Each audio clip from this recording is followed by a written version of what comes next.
adalah anugerah-Mu ya Tuhan. Terima kasih ya Tuhan. Terima kasih Bapa yang baik. Beracaralah untuk sepanjang acara ini Tuhan, dari awal hingga pada akhir nanti. Biarlah nama Tuhan yang ditinggikan, nama Tuhan yang ditinggikan. Terima kasih Tuhan Yesus. Dan di dalam nama kami sudah berdoa dan mengucap syukur. Segala pujian hanya bagi-Mu. Terima kasih Tuhan. Terima kasih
Terima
anugerah-Mu, bukan karena kuat kami, bukan karena hebat kami, tetapi semua karena anugerah-Mu ya Bapa. Terima kasih buat anugerah-Mu yang begitu luar biasa bagi setiap kami Tuhan. Kami sungguh menikmatinya ya Bapa. Terima kasih Bapa yang baik. Tiba saat yang kami mau Tuhan belajar benar firman-Mu ya Bapa. Hamba-Mu ini terbatas ya Tuhan. Namun Engkau Allah yang tidak terbatas. Sampaikan apa yang menjadi isi hati-Mu bagi jemaat-Mu di dalam nama Yesus. Haleluya. Amin. Silakan duduk. Shalom. Shalom. Selamat ya. Puji nama Tuhan. Kita akan belajar dengan Tuhan. Mari kita buka kitab kita. Kita baca dalam Mazmur 133.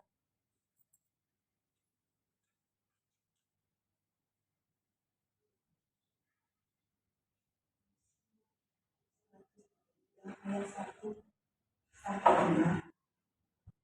Yang sudah dapat katakan amin. Kita bacakan. Persaudaraan yang rukun, nyanyian ziarah Daud. Sungguh alangkah baiknya dan indahnya apabila saudara-saudara diam bersama dengan rukun. Seperti minyak yang baik di atas kepala, meleleh ke janggut, yang meleleh ke janggut Harun dan ke leher jubahnya. Seperti embun gunung Hermon yang turun ke atas gunung-gunung Sion. Sebab kesanalah Tuhan memerintahkan berkat kehidupan untuk selama-lamanya. Puji nama Tuhan, sharing firman Tuhan. Pada malam hari ini saya beri tema kesatuan hati. Ya. Saya nggak tahu kenapa tema ini yang ada dalam hati saya, tapi jalan kita sama-sama mau belajar. Ya. Kesatuan hati sangat diperlukan dalam kehidupan manusia dimanapun kita berada, baik di lingkungan masyarakat, di lingkungan pekerjaan kita, komunitas kita, apalagi keluarga kita ya. Kenapa kesatuan itu atau kesehatian itu penting? Karena memiliki nilai yang sangat istimewa di mata Tuhan. Tuhan menginginkan umat-umatnya bersatu hati. Tuhan menginginkan umat-umatnya ada kesehatian. Apalagi di dalam rumah Tuhan ya. Kita mau sama-sama belajar kenapa kita harus memiliki kesatuan hati. Kenapa kesatuan hati itu sangat penting untuk dimiliki oleh anak-anak Tuhan. Yang pertama, karena ada kuasa dalam kesatuan hati, dalam kesepakatan, dalam kesehatian. Ada kuasa. Kuasa Tuhan dinyatakan kepada anak-anaknya yang mau bersatu hati. Ada kesehatian. Seringkali iblis ingin mencerai-beraikan anak-anak Tuhan. Karena tahu saat anak-anak Tuhan disatukan, punya hati yang satu sama lain saling mengasihi, di situ kuasanya akan dinyatakan. Karena tidak akan ada penuai jiwa-jiwa tanpa ada kesehatian. Ya. Satu orang punya talenta yang berbeda dengan satunya. Kalau disatukan, maka begitu dahsyat pekerjaan Tuhan. Makanya sangat diperlukan kesatuan hati agar kuasa Tuhan turun atas umat-umatnya. Karena gereja Tuhan, jemaat Tuhan adalah satu tubuh Kristus. Ya, mari kita baca dalam Roma 12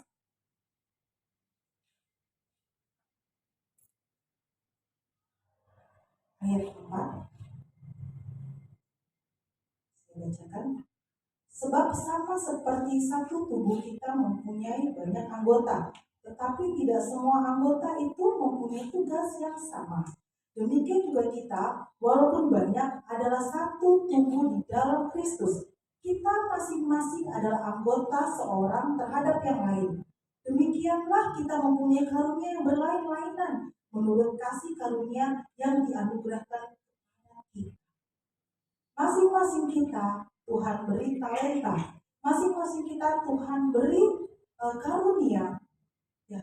Dan iblis tahu, dia nggak senang kalau anak-anaknya disatukan, karena pekerjaannya pasti lebih dahsyat daripada orang-orang yang tidak punya kesehatian. Bahkan mungkin kuasanya tidak turun kepada orang-orang yang tidak punya kesehatian.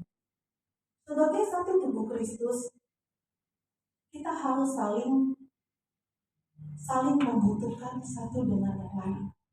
Tidak ada yang menonjol, tidak ada yang lebih bermanfaat, tidak ada yang lebih hebat, karena kita satu tubuh di dalam Tuhan. Ya. Kita mau katakan kepada tangan, engkau begitu banyak manfaatnya, kepada kaki, engkau juga banyak, karena kita satu tubuh. Ya. Bahkan bagian-bagian yang tidak terlihat pun itu sangat berfungsi bagi tubuh kita. Demikian dalam pekerjaan Tuhan. Kita harus bersatu, kita harus saling mengasihi, kita harus punya kesehatian dalam melayani Tuhan. Karena kita satu tubuh di dalam Tuhan. Kita punya visi dan misi yang sama. Kita menyembah Allah yang sama, dasar kita sama, yaitu Kristus dan kebenarannya. Jadi yang pertama, kenapa kita harus memiliki kesatuan hati? Karena ada kuasa dalam kesehatian, ada kuasa dalam kesepakatan. Yang kedua, kesatuan hati dapat menggerakkan hati Tuhan untuk memberikan apa yang kita. Ayat firman yang tidak asing lagi bagi kita, mari kita baca dalam Matius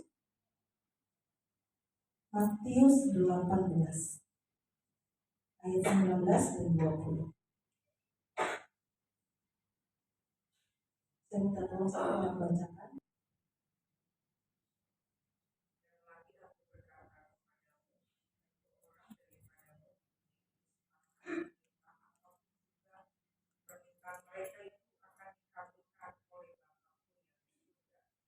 Bagaimana dua atau tiga orang berkumpul dalam nama Wow, sungguh dahsyatnya kesatuan hati dapat menggerakkan hati Tuhan untuk menjawab doa-doa kita. Dengan kesepakatan, 2 atau 3 orang berkumpul memanggil nama Tuhan, Tuhan ada di tengah-tengah kita, dan apa yang kamu minta akan dikabulkan oleh Bapamu yang di surga. Ini yang sedang kita lakukan setiap harinya. Di saat doa-doa kita panjatkan, doa Zoom pagi, doa Zoom malam, setiap doa syafaat, bahwasanya kita sepakat minta sama Tuhan agar kita memiliki gedung baru, kita memiliki alat musik yang jauh lebih baik, kita meminta SDM yang diberi talenta di bidangnya. Itu yang kita minta, jemaat Tuhan minta sampai dengan detik ini. Dan biarlah kita terus bersepakat, kita bersahati untuk meminta kepada Tuhan, karena firman Tuhan berkata 2-3 orang, kita lebih daripada itu, dan kita percaya doa kita akan dikabulkan. Yang percaya katakan amin. Bagian kita sudah kita kerjakan, tinggal kita menantikan jawaban doa itu kapan? Itu waktunya Tuhan, itu rahasianya Tuhan. Yang penting bagian kita sudah kita lakukan. Demikian juga dalam kehidupan kita, apapun yang kita minta, kita bawa kepada Tuhan. Ya, mungkin suami kita belum menjadi imam, belum berfungsi sebagaimana seharusnya. Kita bergandengan tangan dengan anak-anak kita meminta kepada Tuhan. Atau mungkin istri kita yang seharusnya menjadi penolong tetapi belum berfungsi sebagaimana mestinya.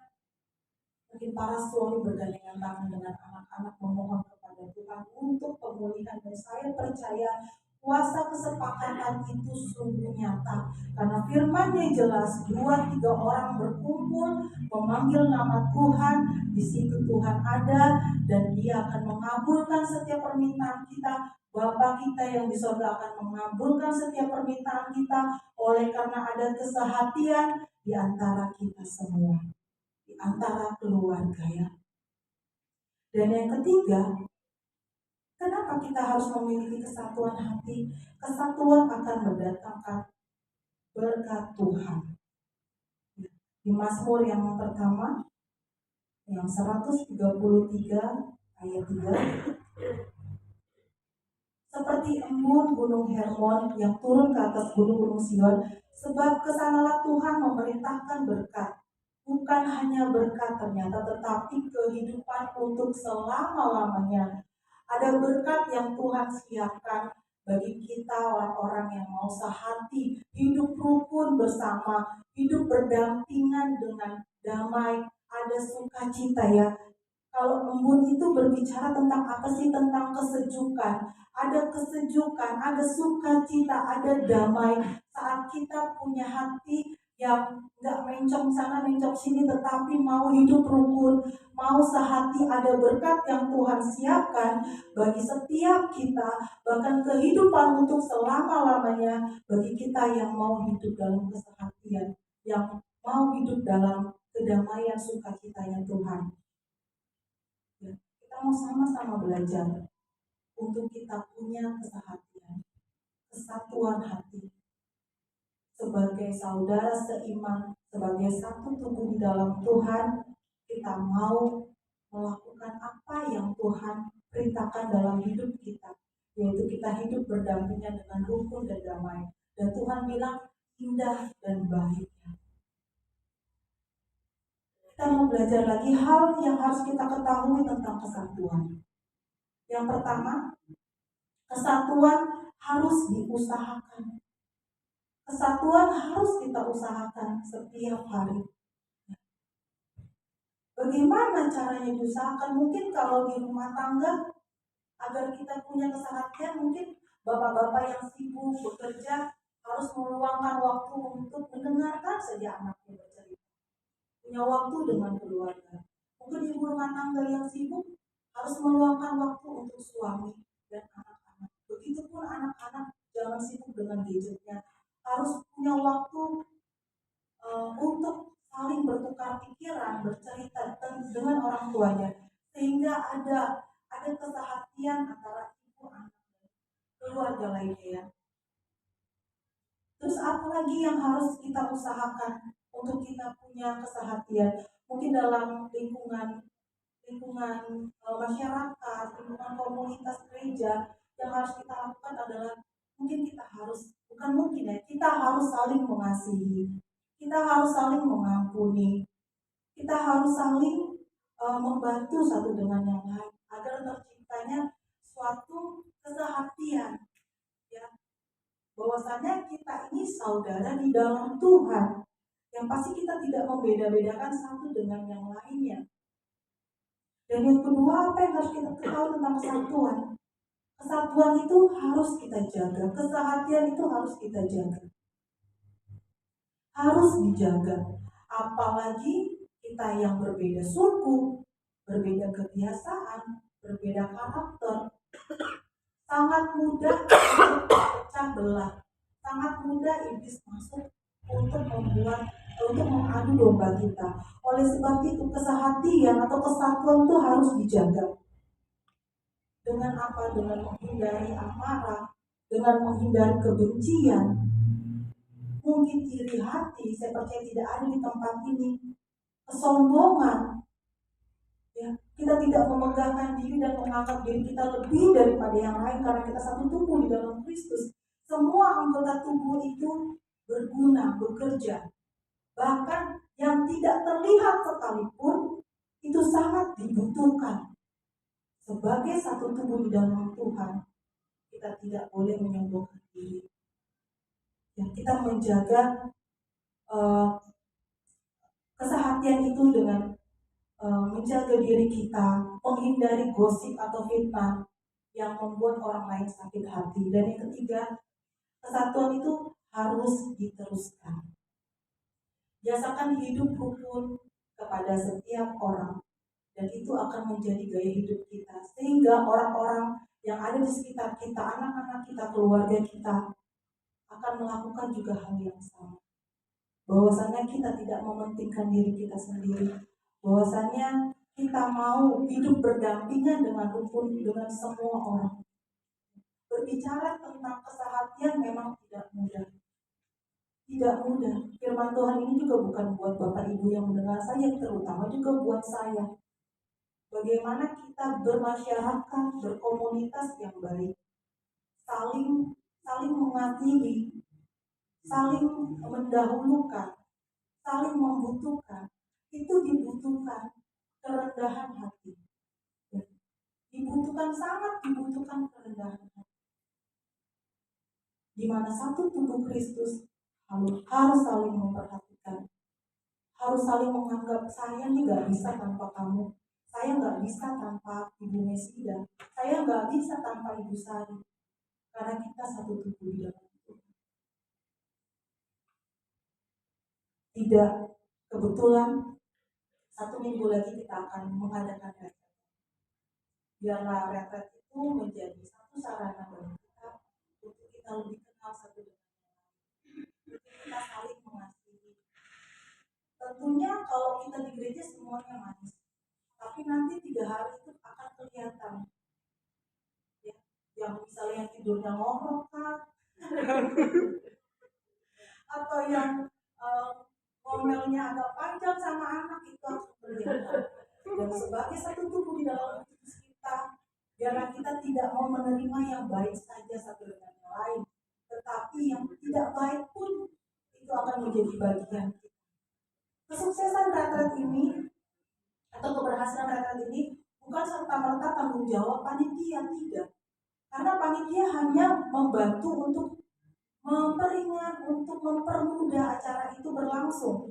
Ya nggak mungkin kalau ada panitia yang daftar 94 orang itu datang ke Bogor gitu ya untuk survei tempat, tanya catering.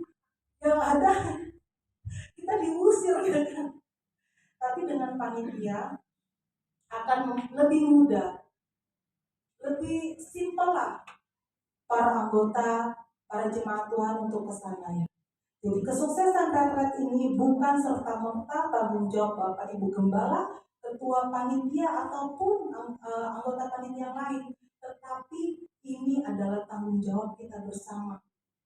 Kesuksesan acara ini adalah tanggung jawab kita bersama, di mana kita satu keluarga di dalam Tuhan, kita sehati, satu tujuan.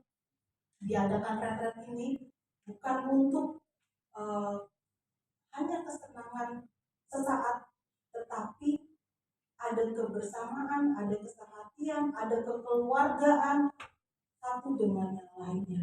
Dan saya percaya jemaat Tuhan akan antusias untuk menghadiri acara tersebut. Yang antusias katakan amin.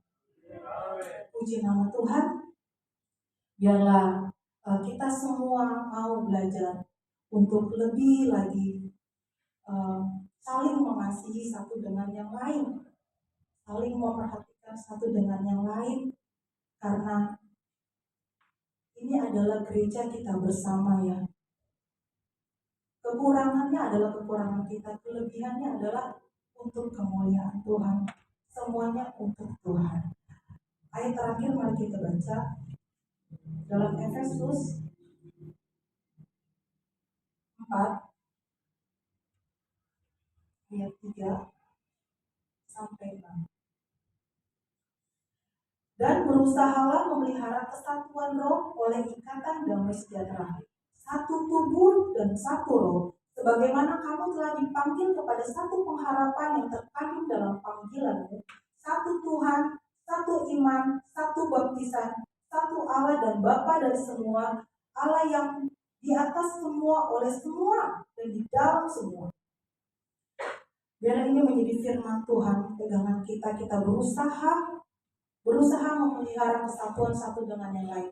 Kita satu tubuh di dalam Tuhan, kita satu roh, kita satu panggilan, kita satu pengharapan, dan kita adalah anak-anak di dalam Tuhan yang punya kesehatan. Puji nama Tuhan. Ini firman Tuhan yang bisa saya bagikan pada malam hari ini. Mari kita satu dalam. Terima kasih Bapak yang baik. Firman-Mu ya Bapak, firman yang sederhana ini ya Bapak, biarlah boleh menjadi berkat bagi kita semua ya Bapak. Biarlah ya Tuhan ada kesehatan dalam kehidupan kami, baik dalam rumah tangga kami ya Bapak, ada pemulihan ya Bapak. Biarlah Tuhan setiap anggota keluarga kami boleh berfungsi sebagaimana mestinya ya Bapak.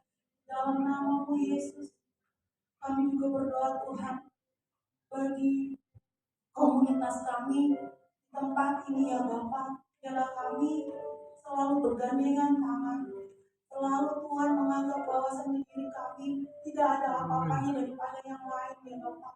Sehingga kami boleh bersatu Tuhan dalam melayani Engkau tanpa menonjolkan siapa kami. Karena semua yang Tuhan beri adalah anugerah. Talenta itu daripada Tuhan. Dan biarlah kami juga menjadi berkat di lingkungan kami, di lingkungan pekerjaan kami, di rumah kami ya Bapak. Oh biar Tuhan ada karakter-Mu dalam setiap hidup kami ya Bapak. Terima kasih Bapak. Dalam nama Yesus kami berdoa mengucap syukur. Amin.